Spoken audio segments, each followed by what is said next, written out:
Well, as communities take shelter from bushfires across Victoria today, wildlife carers are looking out for vulnerable pets, livestock and native animals. So what should you do to protect your animals if you're caught in a bushfire zone? Leonie Weston is the owner of LnLz Wildlife Care and Rescue in Strath Creek, and she joins me now. Leonie, thanks for speaking with me this evening. What sort of conditions are you seeing there in Strath Creek at the moment? Right at the moment, it's quite eerie. It's very dark. It's very quiet. There's really no movement. The smoke's really quite heavy, and hubby's literally just climbed up on the roof to have a look because he's sort of a bit of a glow. So yeah, it's interesting. It's interesting. Yeah, it's all happening at the moment. So how many animals do you actually have there at the moment, and how are they faring? Currently over 30 souls in care. And they're all within view, with the exception of the wombats that are in the back pen burrows, and they're the smart ones. So we've got, I've got wombat joeys in the house. There's birds, there's dogs, horses, chooks. Yeah, there's a turtle. There's a few things. Excuse me. So yeah, there's a few around. So far, they're all doing relatively well. The heat's been hard, but they're getting there. We live off grid here, so. Yeah, it's running air conditioners and pumps and generators and all of the jazz, yeah. Wow. Do you have any support, or is it just you and your husband just kind of juggling everything between you? Well, we have a lot of external support, and that's been wonderful, but at the moment, no, it's just hubby and I here. He's 10 years ex-CFA, so he's in his element right now. I wish I was as calm. But no, it's just us, but we have full fire suppression systems. We have everything, and that's why we're still here. If we didn't have that, we would have done everything. You know, always evacuate if you can. Yeah. Absolutely. Now, are you bracing for an influx of injured wildlife once these fires subside? Very likely. Very likely. Just, you know, what you're seeing out on social media posts, and, you know, like somebody there, you know, made a quick comment about, you know, how do I get a tawny frog, you know, a tawny frogmouth into care, you know, so there's all sorts of things, you know, birds, reptiles.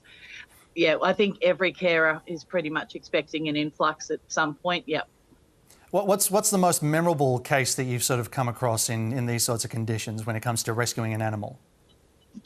Wrestling an animal. That's rescuing an animal. Rescuing an animal. Oh, look, we've had a few, but I can honestly say we've dealt more with floods here. We got flooded twice in 15 months, and we haven't had to deal with a lot of fire victims, thankfully. But we have, we know a lot of carers around who we've had some pretty horrific things in. But yeah, we've dealt with primarily floods. This is yeah, maiden voyage through bushfire. So, yeah, I'm in a district that suffered greatly during, sadly, during Black Saturday, and a lot of them won't talk about it, fair enough. So we have heard the stories, and we've got an idea what to expect. But there's a lot of scared animals out there, so, you know, people need to really take care if they are out and about. There'll be, you know, animals in looking for solace. They'll be looking for water. They'll be looking for safety. So yeah, just everybody really needs to be aware. And if you do find an injured animal, please contact your nearest shelter, your nearest carer, Wildlife Victoria, Help for Wildlife. There's so many numbers. Please make the call. If somebody can't get there, they at least going to give you some advice on what to do until it can be dealt with. So. And what's your advice for people who have animals to care for but they need to evacuate? Calm. Keep them as calm as possible. Keep yourself as calm as possible. Keep them cool, especially in this. Restrict their as much of their sight and smell and noise and things like that. Be as prepared as you possibly can. Have the right equipment to transport them. Ask for assistance if you can't. Let people know that you're moving or that you're leaving animals behind if you can't take them. But the overall, I think, just to be calm, make sure that they stay hydrated as best you can, and yeah, just try not to panic. Leonie Weston, we really appreciate. Animals have souls too. Sorry. I'm sorry. Could you say that last part again? I said animals have souls too, and they worry just like we do. So yeah, just please be patient, everybody. Be calm. We'll all get through this. Absolutely. Thank you very much, Leonie Weston, for joining us, and we hope that you, your husband and the Noah's Ark that you've got there are all safe and well. Thank you. I have. I've got the noise you can hear is wombats running around because they're all due for feeds. Are there any within like reaching distance by any chance? You have to give me a second.